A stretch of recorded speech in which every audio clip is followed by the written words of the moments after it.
ఈ రెండవ భాగంలో జాతికి ప్రశ్నించే లక్షణం లేకపోతే జాతి నాశనం అయిపోతుంది, నాయకుడు నాశనం అయిపోతాడు. ఇంకొకసారి చెప్పిన వాక్యంలోకి వెళ్తాను. నాయకుడికి ఈయన నాయకుడిగా చేసిన నాయకుడైన దేవుడు తెలియకపోతే జాతిని పరిపాలించలేడు, జాతిని భ్రష్టు పట్టిస్తాడు. జాతికి నాయకుడు తప్పు చేస్తున్నాడు తెలిసి ప్రశ్నించే లక్షణం లేకపోతే జాతి నాశనం అవుతుంది, నాయకుడు నాశనం అవుతాడు. ఈ రెండో భాగంలో జాతి ప్రశ్నించాలి తప్పు జరుగుతూ ఉన్నప్పుడు. విశ్వాసులు పాస్టర్గా నేను తప్పు చేస్తున్నప్పుడు నన్ను ప్రశ్నించాలి. మనకెందుకులే అనుకుంటే అంతకు మించిన పాపం ఇంకొకటి లేదు. మనకెందుకులే అనుకున్నామా తప్పు జరుగుతున్నప్పుడు అంతకు మించిన పాపం లేదు. ఎందుకంటే బైబిల్ చెప్పింది ఖండించమని, గద్దించమని, బుద్ధి చెప్పమని, నీతి యందు శిక్షణ చేయమని చెప్పింది.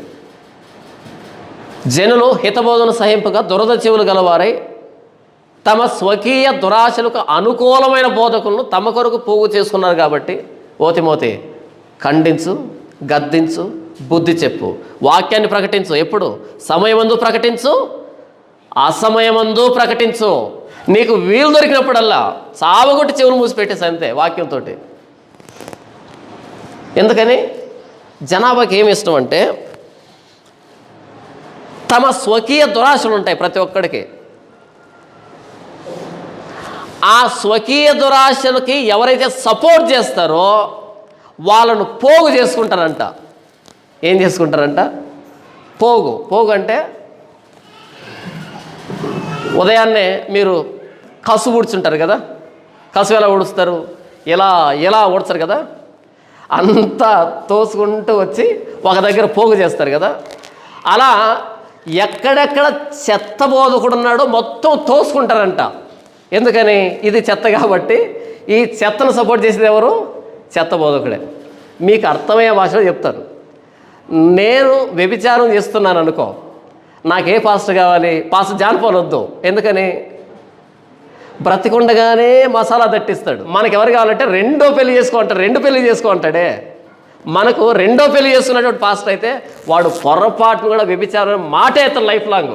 ఎందుకని? ఎత్తితే వీడికి ఏ తగులుతుంది వచ్చి,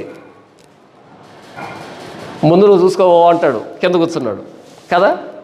కాబట్టి లైఫ్లో ఆ మాట ఎత్తాడు. తిమోతి పత్రికలో పౌలు ఏమంటున్నాడు అంటే తమ స్వకీయ దురాశలకు అనుకూలమైన బోధకుల్ని పోగు చేసుకున్నారు. ఎలాగైతే కసువును ఊడ్చి పోగు చేస్తామో బయటపడేయడానికి, అలా ఎవరైతే చెడిపోయినటువంటి మనసుతో కలిగి ఉంటారో వాళ్ళు మారు మనసు పొందరు. చర్చికి వచ్చి మారు మనసు పొందకపోగా వీళ్ళ పాపాన్ని కప్పిపుచ్చేటువంటి పాస్టర్లు ఉంటారు కొంతమంది.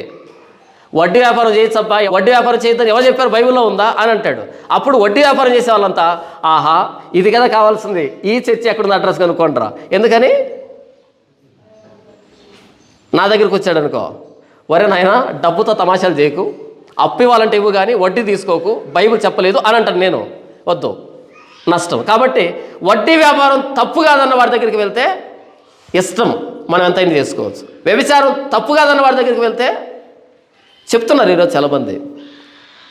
వ్యభిచారం తప్పు అని కాకుండా ఏమోనండి, ఏ పరిస్థితుల్లో వ్యభిచారం చేశారో మనకు తెలియదు కదండి, దేవుడు చూసుకుంటాడు.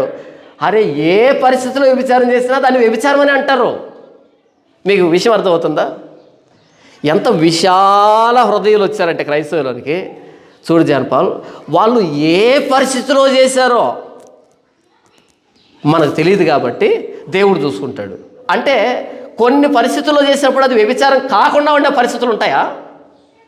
రోజుకి 24 గంటలు, ఈ 24 గంటలో ఏ టైంలో చేస్తే వ్యభిచారంగా చెప్పండి, సంసారం అవుతుంది చెప్పండి. వాళ్ళు ఏ పరిస్థితుల్లో చేశారో తెలియదంట మనకి. నాకెందుకు తెలియాలి? నాకేం వద్దు. బైబిల్ ఏం చెప్పిందంటే వ్యభిచరింపకూడదని చెప్పింది. కాబట్టి ఏ పరిస్థితితో నాకు వద్దు, దాన్ని వ్యభిచారం అనే అంటాను నేను. కానీ విశాల హృదయం ఏం చేశారు అంటే ఏ పరిస్థితుల్లో అలా చేశాడో మనకు తెలియదు కదా, ఏ పరిస్థితుల్లో చేయవలసి వచ్చిందో మనకు తెలియదు కదా, మనకు తెలియాల్సిన అవసరం కూడా లేదు కదా. తెలిసిన దేవుడు వాక్యం రాయించాడు కదా, ఆ తెలిసిన దేవుడు చెప్పిన మాటని మనం చెప్తే సరిపోతుంది కదా. దేవుడు తీర్పు తీరుస్తాడంట. మరి దేవుడు తీర్పు తీరిస్తే ఇదేంటి? ఇది తీర్పు. వాక్యం అంటే ఏంటి తెలుసా? తీర్పు. వాక్యం ప్రకటిస్తున్నామంటే ఇక్కడ మాట్లాడిన దేవుడు ఇలా మాట్లాడాడు, మీరెందుకు అలా చేస్తున్నారు అన్నప్పుడు వాక్యమే తీర్పు తీర్చింది, నేనుగా తీర్పు తీర్చింది.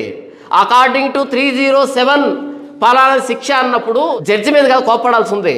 ఆ పీనల్ కూడా అలా ఉందని చెప్తున్నాడు అంతే. నువ్వు చేసిన దొంగతనానికి ఆ పీనల్ కూడా అదే అని చెప్తున్నాడు అంతే తప్ప జడ్జి మీద కోపం పెట్టుకోకూడదు. అలాగే మనం వాక్యం ప్రకటిస్తున్నప్పుడు వాక్యం వాళ్ళకు తీర్పు తీరుస్తుంది. వాక్యాన్ని చదువుతున్నాం. మిగతా వాళ్ళంటే వాళ్ళకి బోల్డని పనులు ఉన్నాయి కాబట్టి వాళ్ళకి బైబిల్ చదివే ఓపిక లేదు కాబట్టి వాళ్ళు చదవలే. నాకే పని లేదు, నేను బైబిల్ చదివాను కాబట్టి ఇది నాకు గుర్తొచ్చింది. అప్పుడు ఇలా లేవెందుకని అడుగుతున్నా. అప్పుడు నేనుగా తీర్పు తీరుస్తూ ఉన్నది, నేను కాదు మాట్లాడుతూ ఉన్నది, వాక్యం మాట్లాడుతుంది. ఇప్పుడు నేను మాట్లాడుతున్నా కాబట్టి నీకు మంచిది, మారు మనసు పొందే అవకాశం ఉంది. కానీ చచ్చిన తర్వాత ఇదే రెఫరెన్స్ వచ్చిందనుకో నీకు ఏం చేస్తావు? బైబిల్ అంతా దేవుని మాట. బైబిల్లో ఒక వచనాన్ని చూపెడుతున్నాను అంటే దేవుడు నీకు తీర్పు తీరుస్తున్నాడు, నేను కాదు. నువ్వెవడో జనపాలు తీర్పు తీర్చడానికంటే దైవ సేవకుడిని, వాక్యాన్ని పఠించేటువంటి సేవకుడిని, వాక్యాన్ని తెలిసిన సేవకుడిని. కాబట్టి సరి చేసుకో, బ్రతుకుతావు. తమ స్వకీయ దురాశలకు అనుకూలమైన బోధకుల్ని పోగు చేసుకుంటున్నారంటే ఇలా. ఎందుకని? వీళ్ళ దురాశలు, వీళ్ళ పాపాలు బయటపడకుండా. ఎప్పుడైతే సంఘం క్వశ్చన్ చేయదో నాయకుడిని, నాయకుడు శృతి మించుతాడు, నాయకుడు హద్దు మీరుతాడు. నేను స్కూల్లో పనిచేసేటప్పుడు 6th క్లాస్లో 2 సెక్షన్లు ఉండేటివి. Section A, section B. సెక్షన్ ఏలో మెరిట్స్ ఉంటారు. మెరిట్స్ అక్కడ మరి మిగతా చోట ఎలా ఉన్నా తెలియదు, మెరిట్స్ ఉంటారు అంతా. వాళ్ళ క్లాస్కి వెళ్ళాలంటే చాలా ప్రిపేర్ అయ్యేవాడిని. వాళ్ళు మహా మేధావులు. వాళ్ళు వేసే ప్రశ్నలకి చాలా రీసెర్చ్ చేసిపోతే కానీ కుదరదు. వాళ్ళు ఐఐటి బ్యాచ్ అనమాట. వాళ్ళు చాలా షార్ప్గా ఉండేవాళ్ళు. సెక్షన్ బి ఉంది, వాళ్ళ దగ్గర పోవాలంటే అసలు టెక్స్ట్ బుక్ అక్కర్లేదు, ఏమీ అక్కర్లేదు, చాక్ పీస్ కూడా లేకుండా అలా ఆవులిస్తూ పోయినా సరే నడిచిపోతుంది అనమాట. ఎందుకంటే వాళ్ళు పొరపాటు కూడా తలెత్తారు, ఎలా ఉంటారు. ఎందుకంటే తలెత్తి అడుగుతాడేమోనని. ఇక వాళ్ళకి ఏం చెప్పినా సరే అది పాఠం అనుకుంటారు వాళ్ళు. పిల్లలు షార్ప్గా ఉంటే టీచర్ షార్ప్ అవుతాడు. పిల్లలు క్వశ్చన్ చేసే కొద్దీ టీచర్ నేర్చుకుంటాడు వాడికి చెప్పడానికి.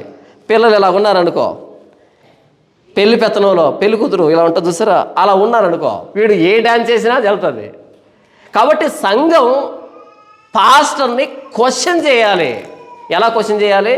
ముఖం మీద క్వశ్చన్ చేయాలి, ముఖం మీద అడగాలి. ఎందుకని? ఒక పాస్టర్ తప్పు చేస్తే మొత్తం సంఘం నేర్చుకుంటుంది.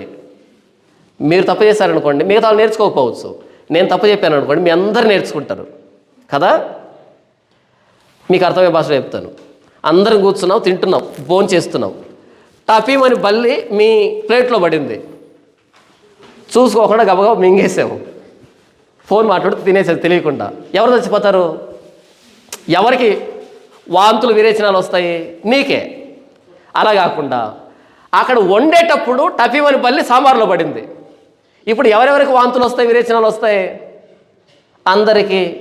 కాబట్టి వంట చేసేటప్పుడు నిర్లక్ష్యంగా ఉంటే వంట తిన్నోడు పోతాడు, అందరు పోతారు. డ్రైవర్ నిద్రమత్తుగా ఉంటే మొత్తం ప్యాసింజర్ అవుట్ కదా. ఒక్కడు తప్పు చేస్తే, మీరు తప్పు చేస్తారనుకోండి, మీరు పోతారు. కానీ పాస్టర్గా నేను తప్పు చెబితే మొత్తం మీరందరూ పోతారు, నా మాట విని అందరూ పోతారు. ఎందుకని? మీకు నేను చెప్పేది కదా, సోర్స్ నేనే. నాయకుడు తప్పు చేసినప్పుడు వ్యవస్థ దెబ్బతింటుంది. వ్యవస్థ ప్రశ్నించకపోతే నాయకుడు శృతి మించుతాడు, హద్దు మేరుతాడు. కాబట్టే ఈరోజు ఒంటికాలి మీద భరతనాట్యాలు చేస్తున్నారు పాస్టర్లు, అడిగేవాళ్ళు లేక. మన ఒక సామెత చెప్తుంటే తెలుగులో,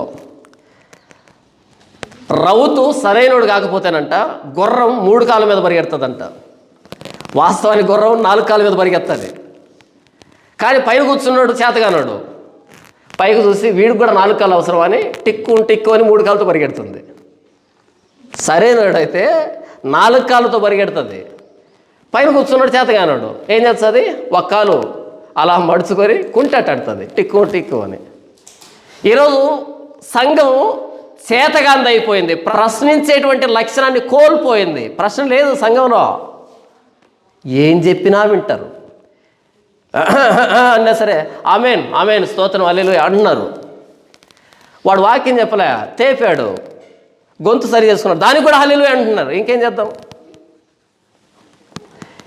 ప్రతిదానికి హల్లెలూయా, ప్రతిదానికి ఆమెను, ప్రతిదానికి స్తోత్రం.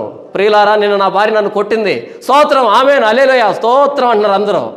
మరి అది వాక్యం కాదు, వాడి భార్య చేత తన్నులు తిన్నాడంట. అంత ఓపిక ఎక్కడిది? ఒక సెన్సేషన్ విడమనగానే స్తోత్రం, amen, amen, amen. Buildup, over action. వ్యవస్థ ప్రశ్నించాలి. ఇప్పుడు విషయంలోకి వద్దాం. న్యాయాధిపతుల గ్రంథం 11వ అధ్యాయం 30వ వచనం. అప్పుడు యెఫ్తా యెహోవాకు మొక్కుకొనెను, ఎట్లనగా, నీవు నా చేతికి అమ్మోనీయులను నిశ్చయముగా అప్పగించిన ఎడల నేను అమ్మోనీయుల నుండి క్షేమంగా తిరిగి వచ్చినప్పుడు నన్ను ఎదుర్కొన్నట్టుకు నా ఇంటి ద్వారం నుండి బయలుదేరి వచ్చినదేదో అది యెహోవాకు ప్రతిష్ఠితమగును, మరియు దహన బలిగా దాన్ని అర్పించదును అనెను. ఇంతవరకు ఆయన ప్రమాణం చేశాడు, మొదటి భాగంలో చూసుకున్నాం కదా. ఇప్పుడు ఆయన యుద్ధంలో గెలిచాడు, ఇంటికి వస్తున్నాడు. ఇంటికి వచ్చేటప్పటికి 34వ వచనం, యెఫ్తా మిస్పాలో ఉన్న తన ఇంటికి వచ్చినప్పుడు అతని కుమార్తె తంబురులతోనూ నాట్యముతోనూ బయలుదేరి అతన్ని ఎదుర్కొనెను. ఆమె కాక అతనికి మగ సంతానమే కానీ ఆడు సంతానమే కానీ లేదు. కాబట్టి అతడు ఆమెను చూసి తన బట్టలు చింపుకొని, అయ్యో నా కుమారి, నీవు నన్ను బహుగా కృంగజేసితివి, నీవు నన్ను తల్లడింపజేవారిలో ఒకటివై ఉన్నావు, నేను యెహోవాకు మాట ఇచ్చి ఉన్నాను కనుక వెనక తీయలేను అనగా. ఏమన్నాడు? అమ్మా, వెనక తీయలేని తల్లి, మాట ఇచ్చేశాను అని అన్నాడు. అప్పుడు కూతురు, 2 ఆకులు ఎక్స్ట్రా తిన్నటువంటి కూతురు, ఏం తక్కువ తిన్నా నాన్నకి. నాన్న ఒక ఆకు తింటే ఇవిడ 2 ఆకులు తినేసింది అనమాట. నాన్నకు దగ్గర కూతురు. ఈవిడేముందో చూడండి ఒకసారి. ఆమె, నా తండ్రి, యెహోవాకు మాట ఇచ్చి ఉంటివా, నీ నోట నుండి బయలుదేరిన మాట చొప్పున నాకు చేయము. నాన్న, యెహోవాకు మాట ఇచ్చావా? యెహోవా మాట ఇచ్చావా? నువ్వు ఏ మాట ఇచ్చావో దాని ప్రకారం నాకు చెయ్యి. అది కాదు ప్రశ్న అడగాల్సింది, ఏం మాట ఇచ్చావు నాన్న అని అడగాలి. అమ్మ, నేను దహన బలిగా అర్పిస్తానని మాట ఇచ్చాను. అప్పుడు రెండో ప్రశ్న ఏంటంటే, ఎందుకు ఇచ్చావు నాన్న? ఎవరు అడిగారు నాన్న ఇమ్మని? నీవు మాటిస్తే దేవుడు అంగీకరిస్తాడా నాన్న? నరుణ్ణి చంపకూడదని బైబిల్ చెప్పింది కదా నాన్న, ధర్మశాస్త్రం చెప్పింది కదా నాన్న. కనానీయులు చుట్టుపక్కల ఉన్నటువంటి ఫిలిస్తీన్లు చేసినటువంటి పద్ధతుల ప్రకారం మనం చేయకూడదని చెప్పింది కదా నా బైబిల్. నువ్వెలా మాటిస్తావు? ఈ మాత్రం కూడా తెలీదా అని అడగాలి. అడిగిందా? అడగలే. ఆయన తానా అంటే ఈవిడ తందానా అనింది. మనకు అర్థమయ్యే భాషలో చెప్తున్నాను. నాన్న ఏది ఎదురుగా వస్తే దాన్ని బలి అర్పిస్తానంటే ఏమిస్తాం ఇంతకీ బలి? కూతురు వచ్చింది. బలి అంటే జంతువులకు సంబంధించింది కదా, బిడ్డలకు సంబంధించింది, మనుషులకు సంబంధించి కాదు కదా. మరి అలాంటప్పుడు కూతురుని ఎలా బలిస్తావు?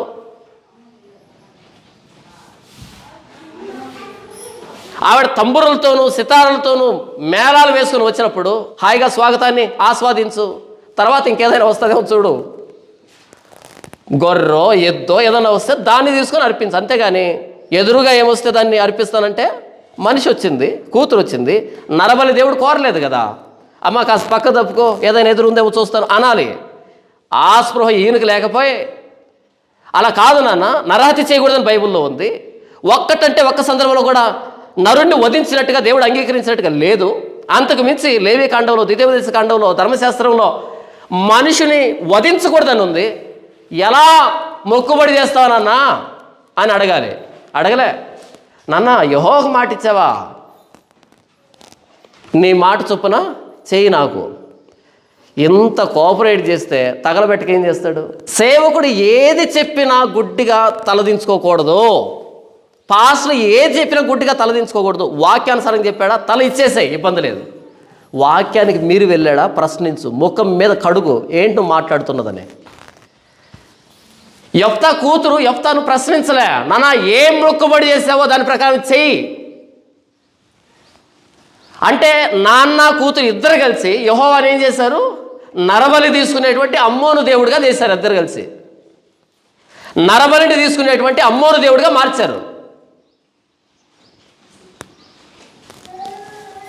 సేవకుడు ఏదైనా చెప్తే సంఘం ప్రశ్నించకపోతే ఇద్దరు కలిసి ఏం చేస్తున్నామంటే దేవుణ్ణి అవమానిస్తున్నామని అర్థం. అప్పుడు బయట వాళ్ళు వచ్చి బుద్ధి చెప్తున్నారు, ఏంటి మీరు ఎలా చేస్తున్నారని. ఆమె, నా తండ్రి, యెహోవాకు మాట ఇచ్చి ఉంటువా, నీ నోటి నుండి బయలుదేరిన మాట చొప్పున నాకు చేయము. యెహోవా నీ శత్రువులైన అమ్మోనీయుల మీద పగ తీర్చుకుని ఉన్నాడని అతనితో నేను. మరియు ఆమె, నా కొరకు చేయవలసినది ఏదనగా 2 నెలల వరకు నన్ను విడువుము, నేను నా చెలికెత్తలను పోయి కొండల మీద ఉండి నా కన్యాత్వమును గూర్చి ప్రలాపించేదనని తండ్రితో చెప్పగా, నాన్న నీవు చెప్పినట్టుగానే చెయ్యి, అయితే నాకు 2 నెలలు గడువు కావాలి. దేనికమ్మా అంటే 2 నెలలంట ఈవిడ చెలికెత్తులు వెళ్ళి ఆవిడ కన్యాత్వం గురించి ప్రలాపిస్తారంట కొండల మీద. ఇది ఎక్కడ సంప్రదాయం? అంటే కన్యాత్వం గురించి ప్రలాపించడం అంటే ఏంటి? ఇంతకు ఏం చేస్తుంది? మీకు అర్థమైందా? ధర్మశాస్త్రంలో ఎక్కడ కన్యాత్వం గురించి ప్రలాపించే పద్ధతి లేదు.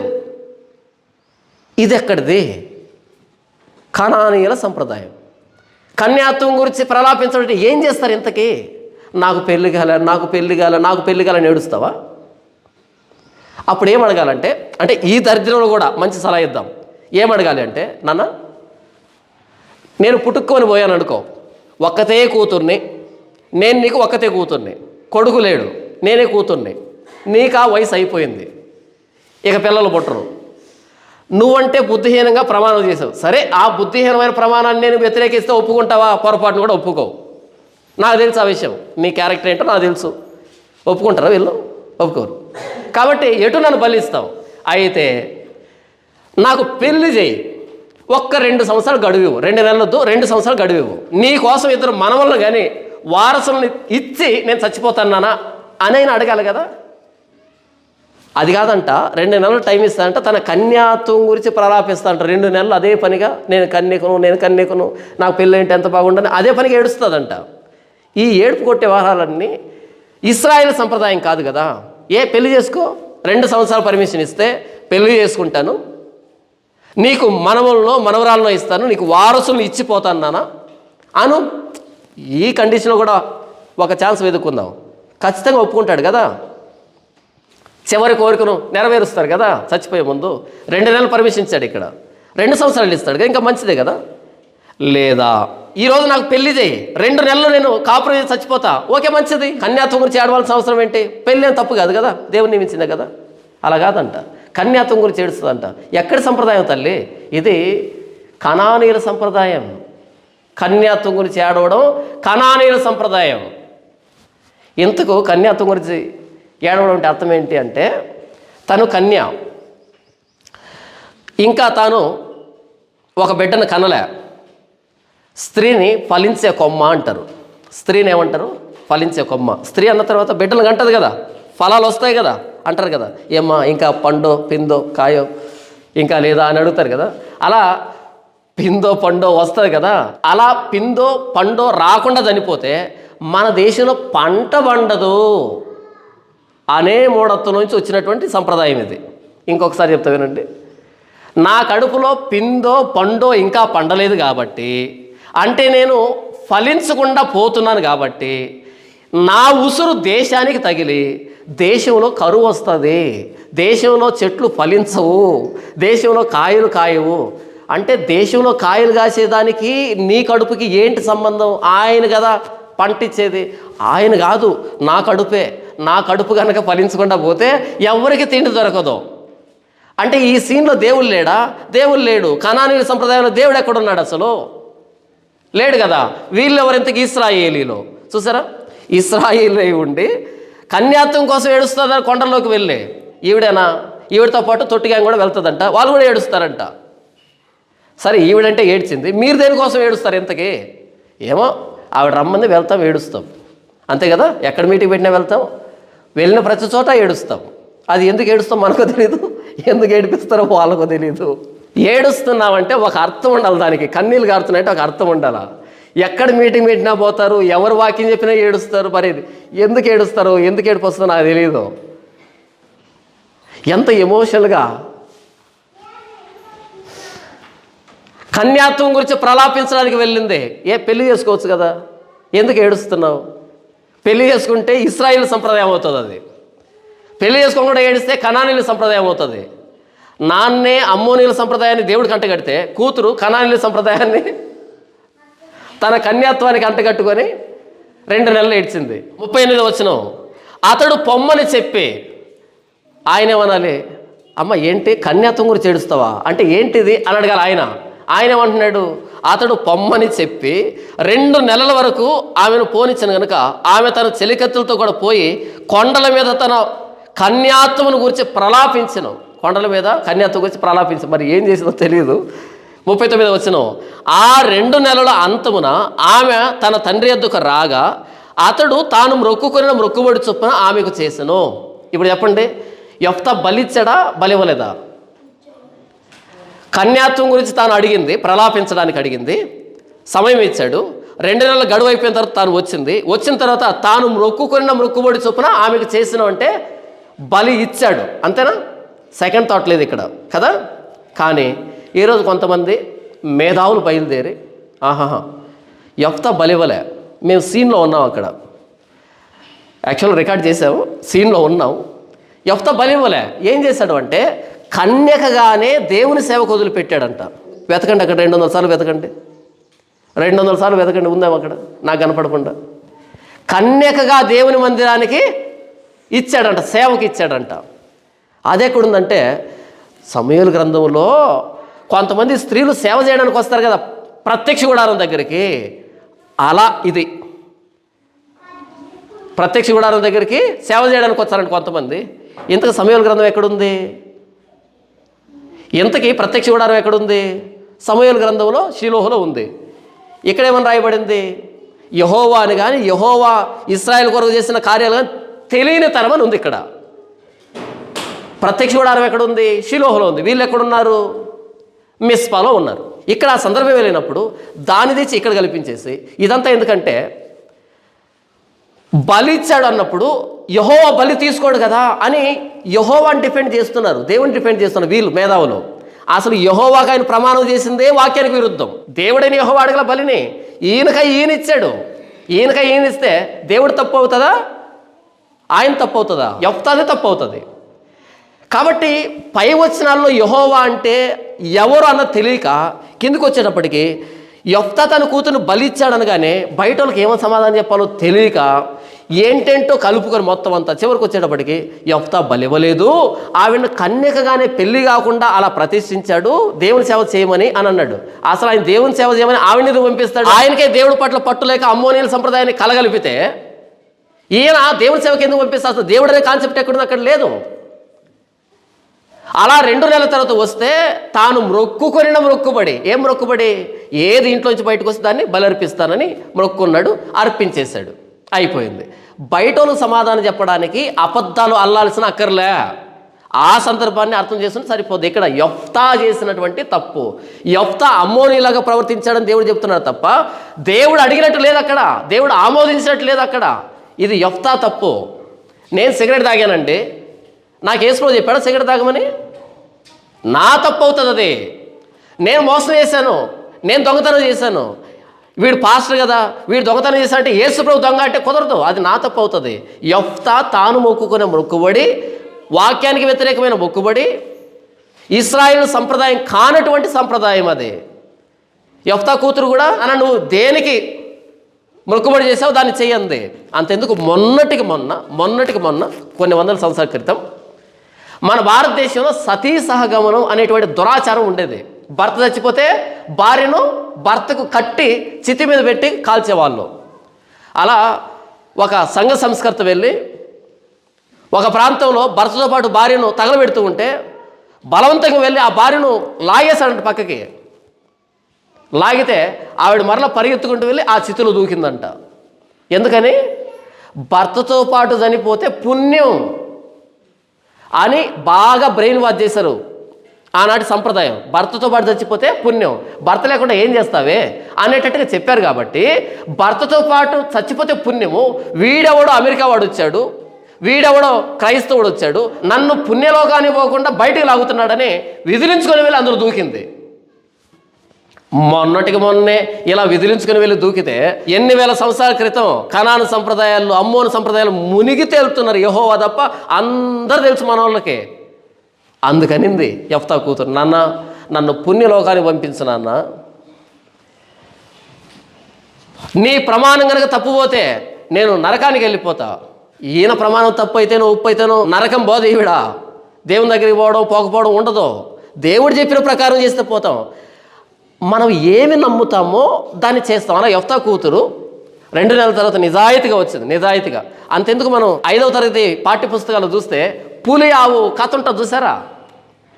పులి ఆవును పట్టుకుంటుంది. ఆవును పట్టుకోగానే పెద్ద డైలాగ్ వేస్తుంది అది, నేను ఇంటికి వెళ్తాను, నా బిడ్డకు పాలు ఇస్తాను, నేను మరలా వస్తానని అంతా చెప్పి పర్మిషన్ తీసుకొని ఇంటికి వెళ్తారు. ఇంటికి వెళ్ళి చాలా బుద్ధి మాటలు చెప్పి ఆవుకి, ఏది సాఫ్ట్వేర్ ఇంజనీర్ చేసేంత బిల్డప్ ఇచ్చి చాలా బుద్ధి మాటలు చెప్పి బయటికి వెళ్ళి కల చేయకని మరలా నిజాయితీగా వస్తుంది పులి దగ్గరికి. అప్పుడు పులి ఏం చేస్తుంది, నీ నిజాయితీ నాకు నచ్చింది, ఈరోజు నేను క్యారెట్ హల్వా తింటాను, నాకు మాంసం వద్దు, నువ్వు మరలా ఇంటికి వెళ్ళిపో అని అంటుంది అన్నమాట పులి. అక్కడ పిల్లలకి నీతి గురించి నిజాయితీ గురించి ఇచ్చిన మాట తప్పకూడదు అనేట్టుగా అలా ప్రయోగం చేశారు.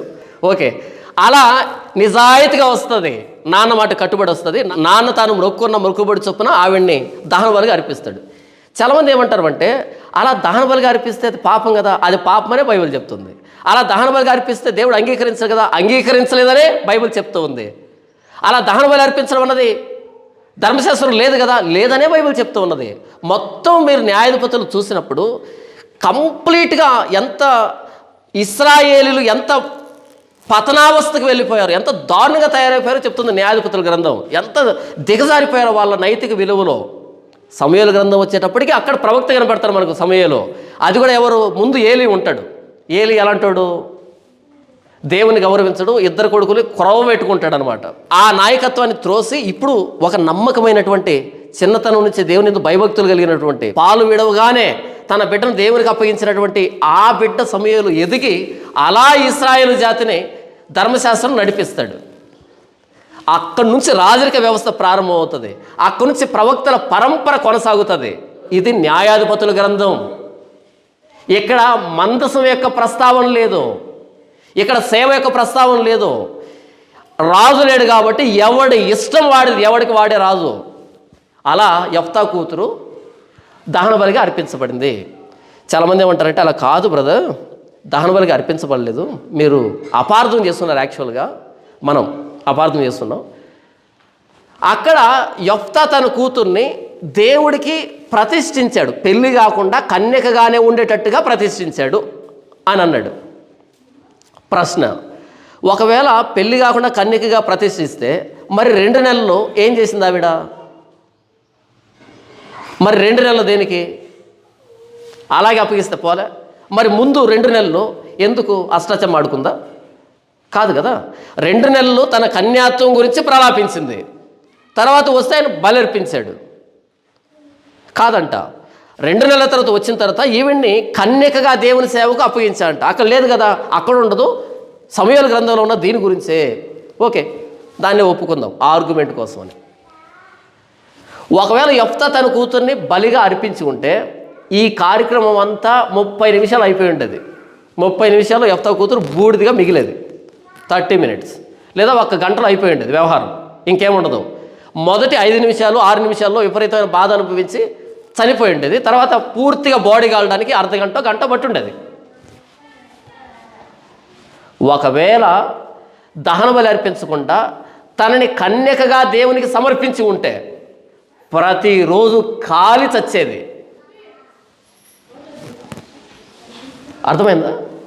ప్రతిరోజు తన కోరికల చేత కాలి చచ్చేది. మీకు అర్థమయ్యే భాషలో చెప్తాను వినండి. మన కూతురు మన కళ్ళెదురుగా పెళ్ళి కాకుండా మోడుగా మిగిలిపోయింది అనుకో, మనకు ఎలా ఉంటుంది? కొన్ని సందర్భాలు అంటారు, కొన్ని సందర్భాల్లో తల్లులు తండ్రులు అంటారు, నువ్వు చచ్చిపోయినా బాగుండేది. ఎందుకంటారు తెలుసా? చావాలని కాదు, చనిపోయినా సరే ఆ రోజు ఏడ్చి మర్చిపోయి ఉండేవాడిని. కానీ పెళ్ళి కాకుండా ఇలా నా కళ్ళెదురుగా తిరుగుతున్న ప్రతిసారి నాకు తింటున్న అన్నం అరగటం వల్ల, తాగుతున్న నీళ్లు ఒంటికి పట్టడం వల్ల ఏ పని చేయలేకపోతున్నా, ఎంత నటించినా పదే పదే అయ్యా నా కూతురికి పెళ్లి కాలేదు, నా కూతురికి పెళ్లి కాలేదు, నా కూతురికి పెళ్లి కాలేదు, నా కూతురికి పెళ్లి కాలేదు అనిపిస్తుందా కదా? ఒకవేళ చనిపోయింది అనుకో, 1 నెల ఏడుస్తాం, 2 నెలలు ఏడుస్తాం, 1 సంవత్సరం ఏడుస్తాం.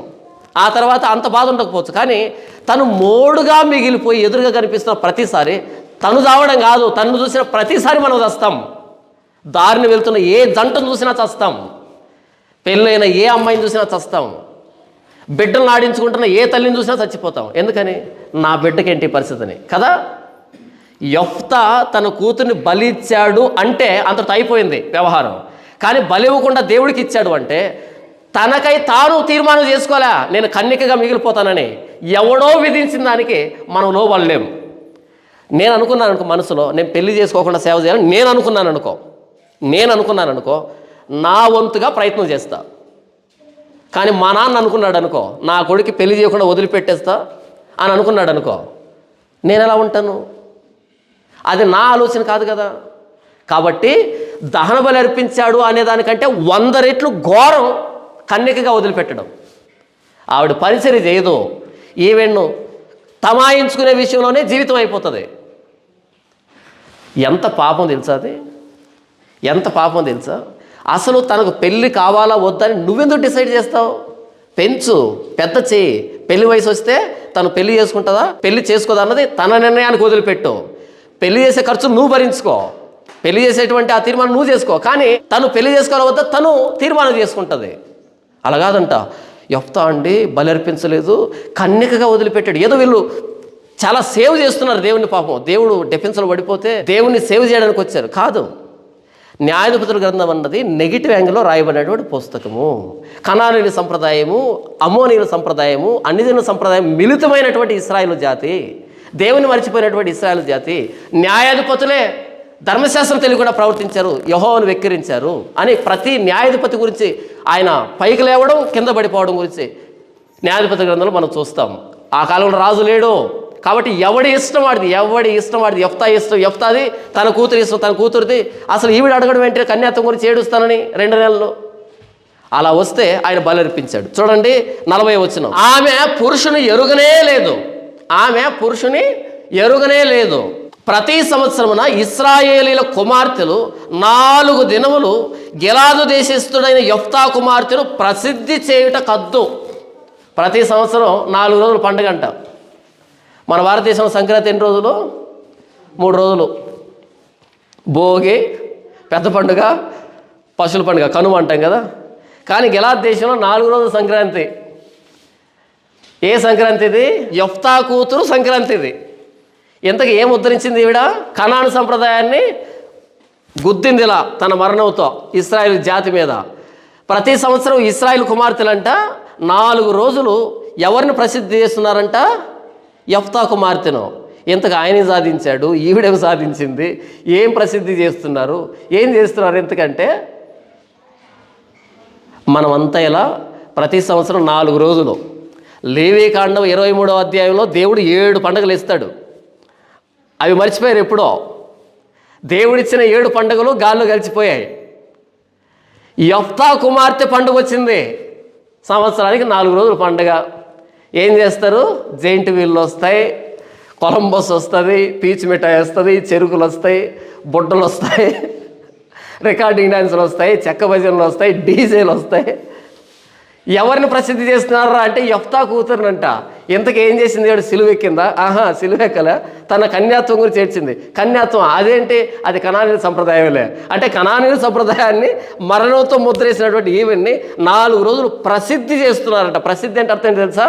ప్రసిద్ధి అంటే అర్థం ఏంటంటే యెఫ్తా కూతురు గురించి బుర్ర కథ, యెఫ్తా కూతురు గురించి ఒగ్గు కథ, యెఫ్తా కూతురు గురించి హరికథ, యెఫ్తా కూతురు గురించి చెక్క భజన, యెఫ్తా కూతురు గురించి డ్రామాలు, స్కిట్లు.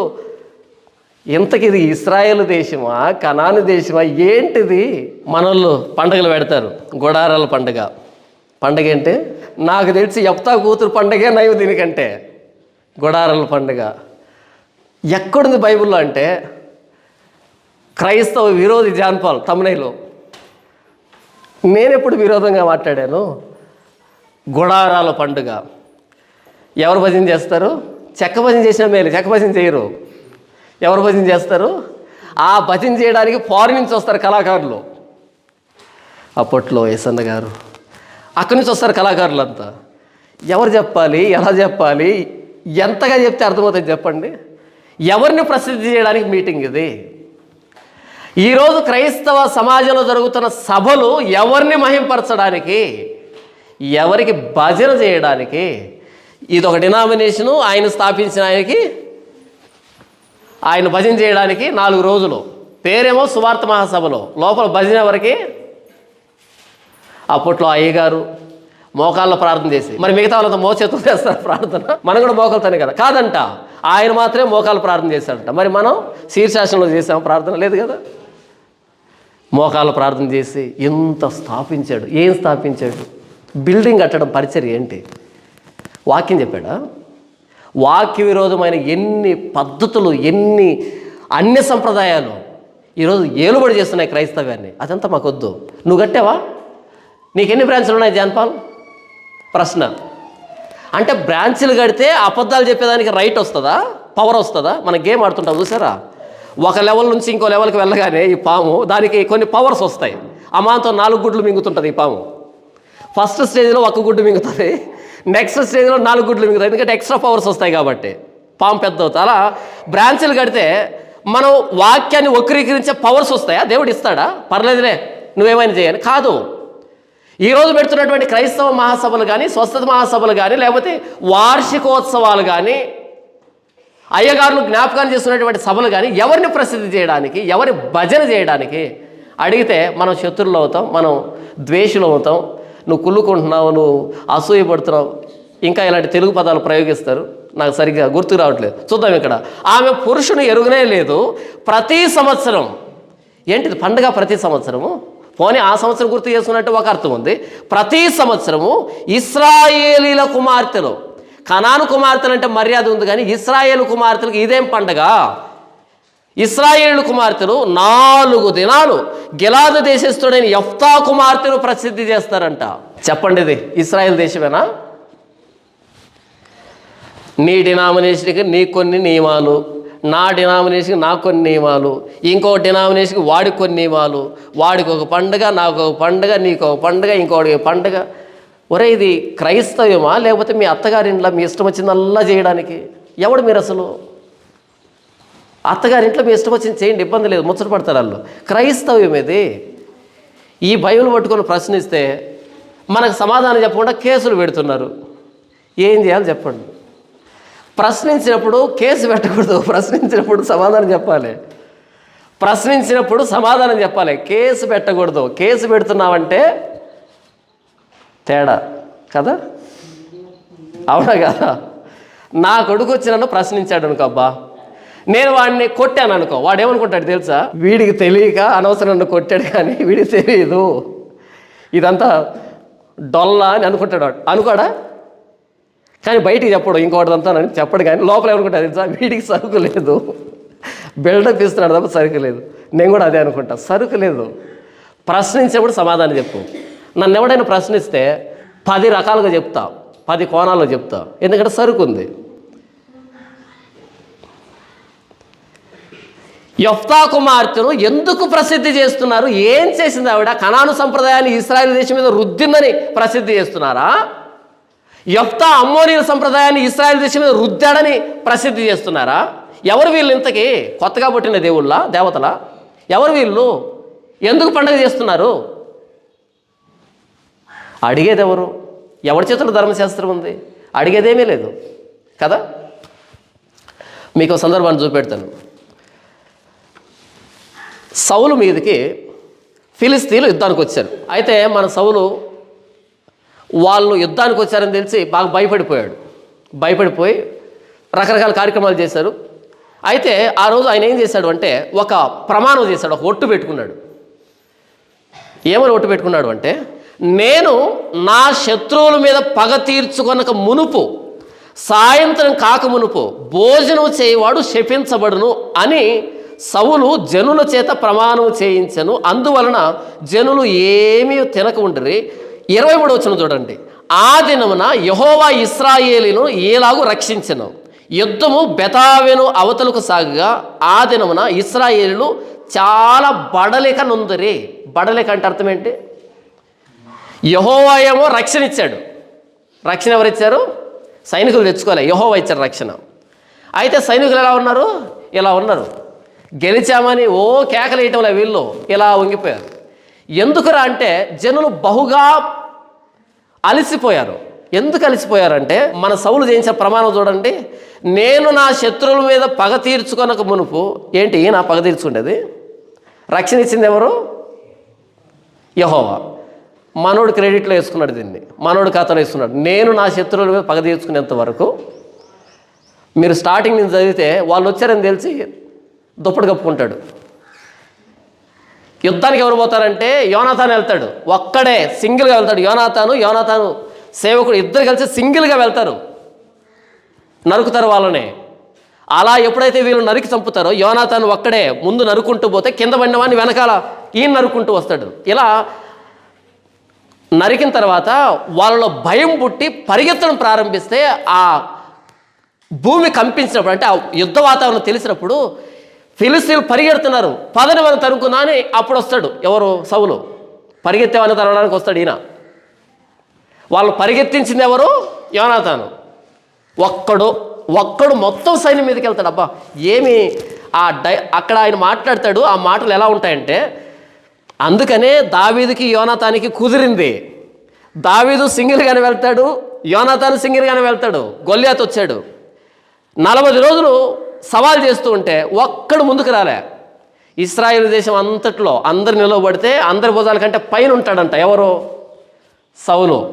ఆయన ఎక్కడ ఉన్నాడు? ఎంతకి మంచి కువైట్ దుప్పటి తీసుకొని నిండుగా ముసుగేసుకున్నాడు. అవతల వైపు గొల్యాతు అనేవాడు 6 ముళ్ళ జానుడు ఉన్నాడు. అంటే వాళ్ళందరిలో కల పెద్దోడు. ఇశ్రాయేలు దేశంలో పెద్దోడు ఎవరు? సౌలు. అప్పుడు ఎవరు వెళ్ళాలి? ఎదురుగా సౌలు వెళ్ళాలి. ఎందుకు వచ్చిన గొడవ చెప్పు? ఎందుకు వచ్చిన గొడవని సింహాసనం మీద కూర్చున్నాడు.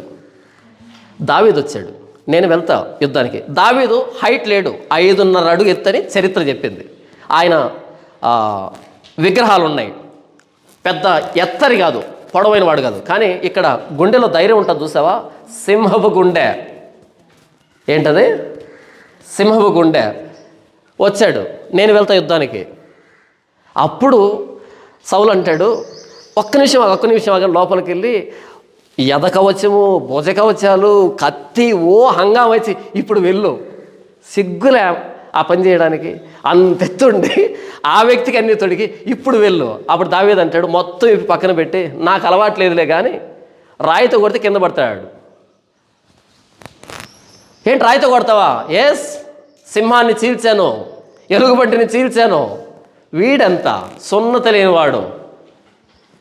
అంటే దావీదుకి శత్రువు ఎలా కనపడుతున్నా అంటే వాడు సున్నత లేని వాళ్ళ కనపడుతున్నాడు, కానీ హైట్ కనిపించటం లే. హైట్ వెయిట్ ఏం కనపడలే, సున్నత లేదు. వీడి ఇశ్రాయేలుడు కాదు, వీడికి దేవుడు తెలియదు, అది మాత్రమే కనిపించింది. మన సౌలుకి ఆయన హైటు, వెయిట్, గ్రాములతో సహా మొత్తం క్యాల్కులేట్ చేసుకొని, వద్దు నాయన మంచి పని కాదని 40 రోజులు తిట్టించాడు ఇశ్రాయేలుని.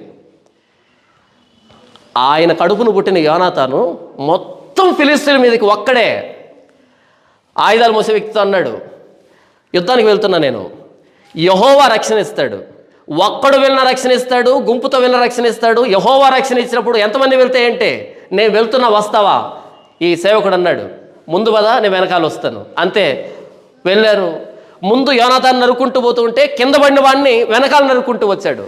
అలా వాళ్ళు పరిగెడితే భయపడి, ఇదేంటారు ఆయన ఇద్దరు వస్తేనే ఈ రేంజ్లో ఫైటింగ్ ఉంది, ఇక మొత్తం వస్తే మన పరిస్థితి ఏంటని వాళ్ళు పరిగెడుతూ ఉంటే అప్పుడు పరిగెత్తే వాళ్ళని తరుముకోవడానికి ప్రమాణం చేస్తున్నాడు.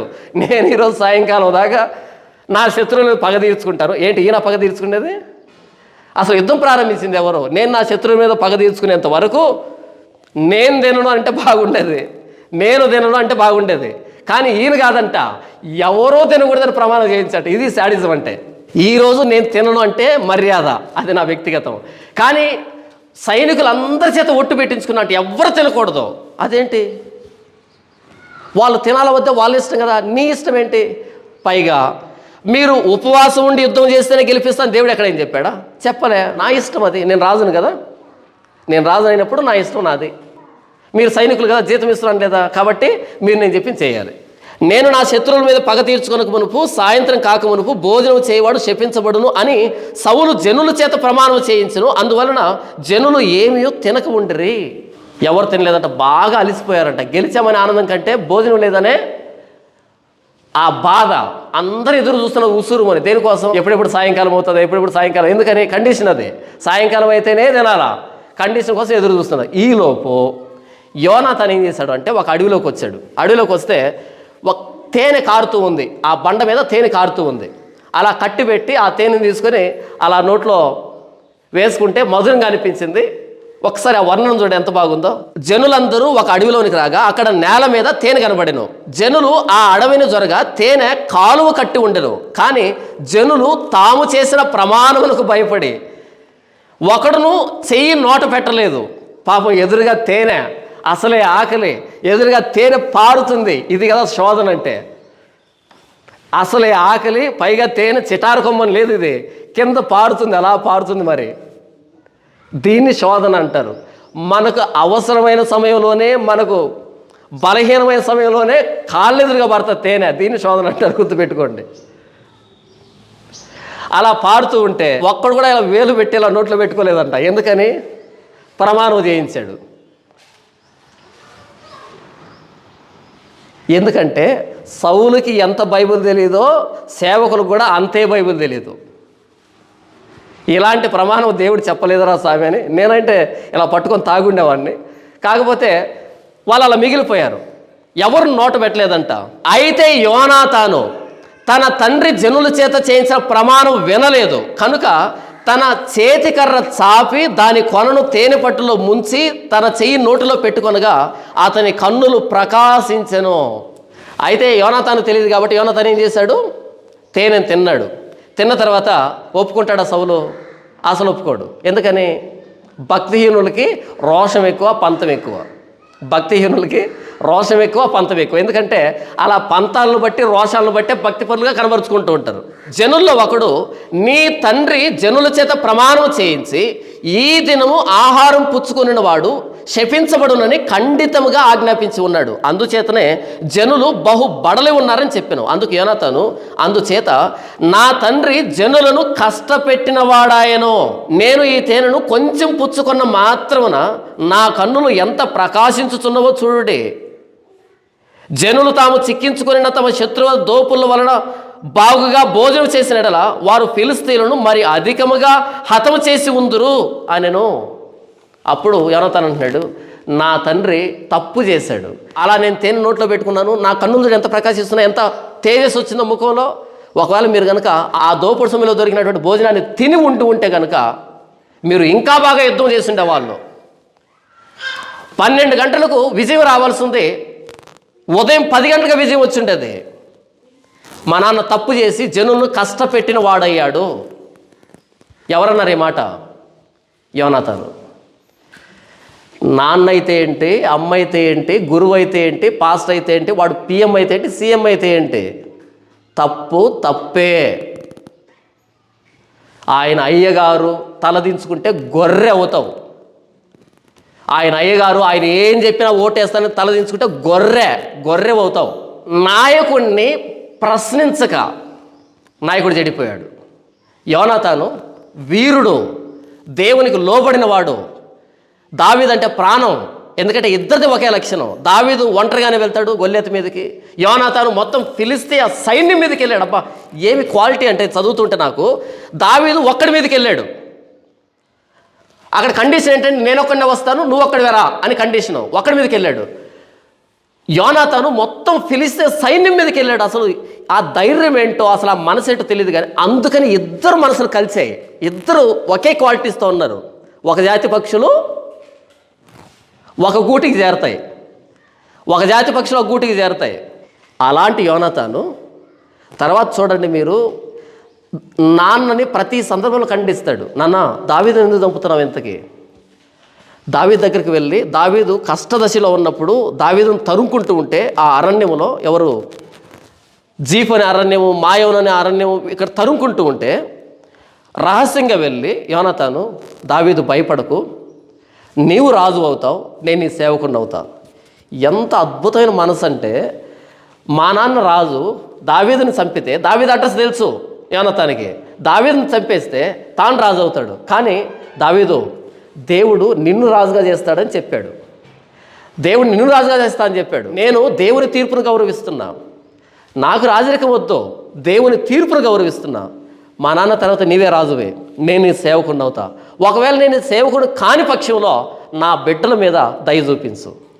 ఏమి మనసు అసలు! దావీదు పారిపోతున్న సమయంలో వెళ్ళి, దావీదు నువ్వు రాజు అవుతావు, భయపడద్దు, ఏదో అవుతుందని, నువ్వు రాజు అవుతావు, నేను నీ సేవకుని అవుతాను, కాని పక్షంలో నా బిడ్డల మీద దయ చూపించు చాలు. ఎంత మనసు అంటే, అలాంటి యోనాతాను సౌలుని ముఖం మీద చెప్పాడు, ఏంటి నాన్న దావీదుని ఎందుకు తరుముకుంటున్నావు? కోపం వచ్చి సౌలుకి ఈటను విసురుతాడు, కొడుకు మీదకి, యోనాతాను మీదకి. ఎంత కోపం వస్తే ఆ పని చేశాడు తెలుసా?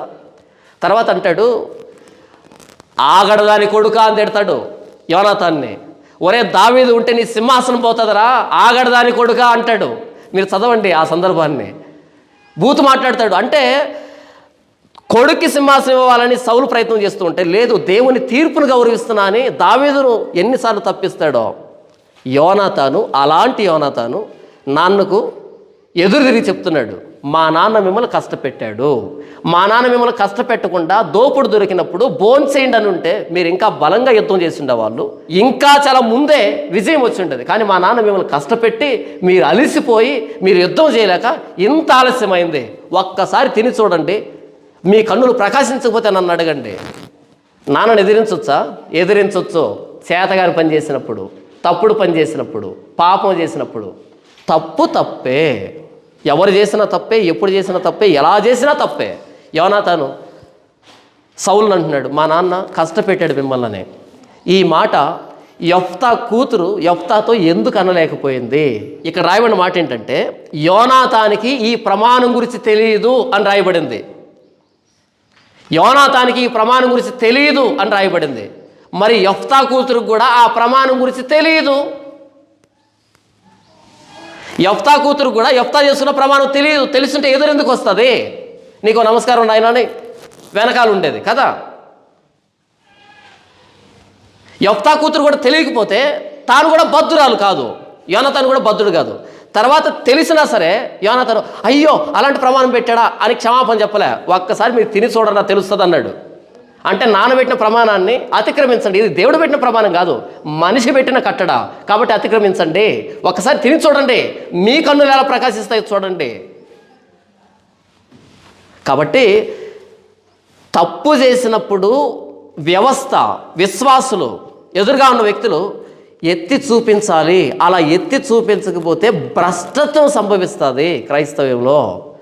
అందుకని ఈరోజు ఎన్ని రకాల భయంకరమైన పద్ధతులు, ఎవడి ఇష్టం వాడిది అయిపోయింది. కారణం ఏంటో తెలుసా? మనకెందుకు మనకెందుకు మనకెందుకు మనకెందుకు మనకెందుకు. మనకు కాకపోతే ఇంకెవరికి? ఈ బైబిల్ ఎందుకు ఇచ్చాడు? నీ దగ్గర బైబిల్ ఉందా ఇంతకీ? అంటే అర్థం ఏంటి? చదవనే కదా. ఇది చదివినప్పుడు మరి నీకు బాధ్యత లేదా? నీకు బాధ్యత లేదు. వంట చేస్తున్నారండి, ఆ సాంబార్లో బల్లి పడిందండి, నాకు కనిపించింది, నేను చూశాను, మీకు ఎవ్వరికి తెలియదు, అందరూ వాక్యం వింటున్నారు, నాకు కనపడింది. 12 గంటలైంది, పిల్లలంతా ఆకలితో ఉన్నారు, జనులంతా ఆకలితో ఉన్నారు. ఇప్పుడు నేను కఠిన హృదయంతో ఆ సాంబార్లో బల్లి పడిందని చెప్పడం ద్వారా ఇంతమంది ఆకలి అలమటిస్తారు కదా అని పెద్ద మనసు చేసుకొని ఏమీ తెలియనట్టు కూర్చుంటే నేనేమవుతాను చెప్పండి? మీకు అర్థమైందా? వీళ్ళందరి చావుకి కారణమవుతాను. అవునంటారా కాదంటారా? అంటే వీళ్ళు ఇంత ఆకలితో ఉన్నారు, మధ్యాహ్నం 12 గంటలైంది, పాపం అలమటిస్తున్నారు, నకనకలాడిపోతున్నారు. ఇప్పుడు కూడా చెప్పొచ్చా బలిపడిందని? చెప్పండి, చెప్పొచ్చా? చెప్తే మరి వీళ్ళ ఆకలి, నాకు మీ దగ్గర సమాధానం కావాలి. మరి వీళ్ళ ఆకలి, నేను కఠినాత్ముని కానా? ఒరే కఠినాత్ముడా, దుర్మార్గుడా, పిల్లలు ఆకలితో ఉన్నప్పుడు బలిపడిందని అపశకునాలు పలుకుతావా అని అంటే ఎలా ఉంటుందమ్మా?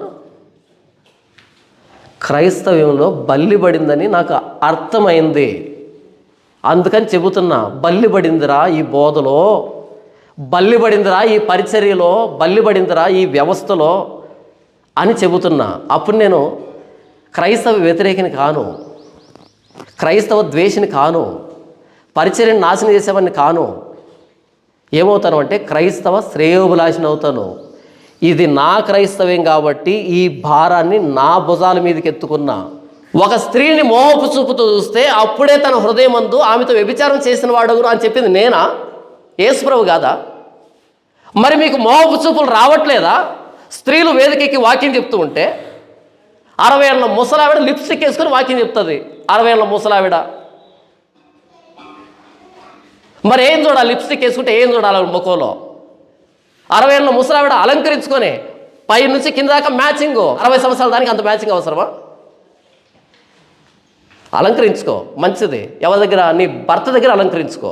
వాక్యం చెప్పు, మంచిది. నీ భర్త దగ్గర చెప్పు, నీ ఇంట్లో చెప్పుకో. మోహపు చూపులు చూస్తూ దాన్ని పరిచర్య అనుకుంటున్నారు. నాకు కనిపించింది బల్లి పడిందని, కాబట్టి నేను చెప్పాను బల్లి పడింది. స్త్రీ వేదిక మీదకి వచ్చినప్పుడు మోహపు చూపులు జరుగుతున్నాయి. మీ ఇష్టం, గంట వాక్యం చెప్పండి, బల్లగొద్ది ప్రసంగం చేయండి, అద్భుతంగా చేయండి. 1000 మంది చూస్తే నా దగ్గరికి రండి, 10,000 ఇచ్చేస్తా.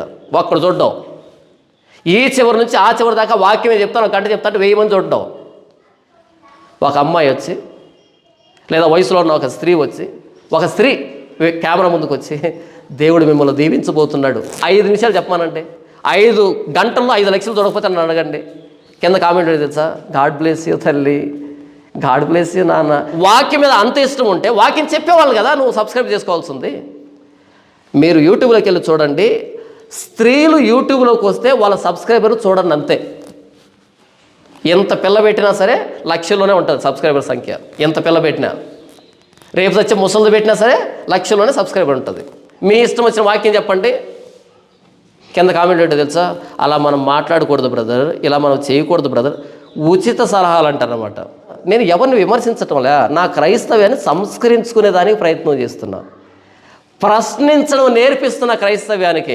గొర్రెల్లాగా తలదించుకొని ఇంతకాలం ఉన్నారు. ప్రశ్నించండి. ప్రశ్నించడం ప్రారంభిస్తే వాళ్ళు కూడా సరిగ్గానే ప్రవర్తిస్తారు. ప్రశ్నించకపోతే వాడు ఒంటికాల మీద నాట్యం చేస్తాడని ప్రశ్నించడం నేర్పిస్తున్న కొత్త రోడ్డు వేదికగా. ఎంతమంది కాచుకుని ఉన్నారు తెలుసా నా కోసం? నా వెనకాల ఎంత స్క్రీన్ ప్లే, ఎంత పవర్ ప్లే జరుగుతుందో తెలుసా వెనకాల? ఇదంతా నాకేం చెప్తుందంటే, ఈ జరుగుతున్న పరిస్థితులన్నీ దేవుడు నన్ను నెక్స్ట్ స్టెప్లో తీసుకోబోతున్నాడు, నెక్స్ట్ లెవెల్లో తీసుకోబోతున్నాడు. ప్రపంచం అంతా ఒకవైపు వస్తుంది, నేను ఒక్కనే ఒకవైపు వస్తున్నా అంటే అర్థం ఏంటి? ఉంటే వాళ్ళందరిదైనా కరెక్ట్ అయి ఉండాలి, లేకపోతే నా ఒక్కడిదైనా కరెక్ట్ అయి ఉండాలి. దేవుడి థ్యాంక్స్ చెప్పాను. ప్రభువా, నన్ను సపరేట్ చేసావు ఈ గుంపులో నుంచి. గుంపులో గోవిందా కాదు నేను, గుంపుకి దిశానిర్దేశం చేసేటువంటి వ్యక్తిని నేను. అలా నువ్వు నన్ను మార్చావు ప్రభా, కృతజ్ఞతలు. నేను గొర్రెను కాదు గుంపులో ఉండి తల దించుకొని ఇంటికి సలాం కొట్టడానికి. గుంపుకి దిశానిర్దేశం చేసేటువంటి వ్యక్తిని. Mob has many heads but no brains అని ఇంగ్లీష్లో సామెత. మాబ్ హ్యాస్ మెనీ హెడ్స్, గుంపులో తలలు ఉంటాయి, బట్ నో బ్రెయిన్స్ ఉండవు. బుర్ర పనిచేయదు సరిగ్గా. అన్న వెళ్ళాడు కదా నేను వెళ్తా, అక్క వెళ్ళింది కదా నేను వెళ్తా, అలా వాడిని చూసి వీడిని చూసి వాడు వెళ్తారు కానీ ఎవడు ఆలోచించడు. Mob has many heads but no brains. నాకు బ్రెయిన్ ఉంది, బ్రెయిన్లో బైబిల్ ఉంది. కాబట్టి బాధ్యత కలిగి ప్రశ్నించడం నేర్పిస్తున్న కొత్త రోడ్డు వేదికగా. యెఫ్తా కూతురు యెఫ్తాను ప్రశ్నించుంటే ఇంకో చరిత్ర మనం చదువుకునే వాళ్ళం. యెఫ్తా కూతురు యెఫ్తాను ప్రశ్నించక చచ్చింది, కాలి బూడిదైంది. పుణ్యలోకానికి ఏమైనా పోయిందా? పుణ్యలోకానికి ఏం పోలే. కనాను సంప్రదాయాన్ని ఇశ్రాయేలు జాతి మీద ముద్ర వేసిపోయింది. నాన్న అమ్మోనీల సంప్రదాయాన్ని ముద్ర వేస్తే కూతురు కనానీల సంప్రదాయాన్ని ముద్ర వేసింది చచ్చిపోయి. పుణ్యలోకానికి ఏమైనా వెళ్ళిపోయిందా? లే. నాన్న ఏమైనా వెళ్ళిపోయి ఉంటాడా? లే. అదేంటన్నా యెఫ్తా గురించి విశ్వాస వీరుల జాబితాలో లేదు హెబ్రీ పత్రికలో? ఎస్.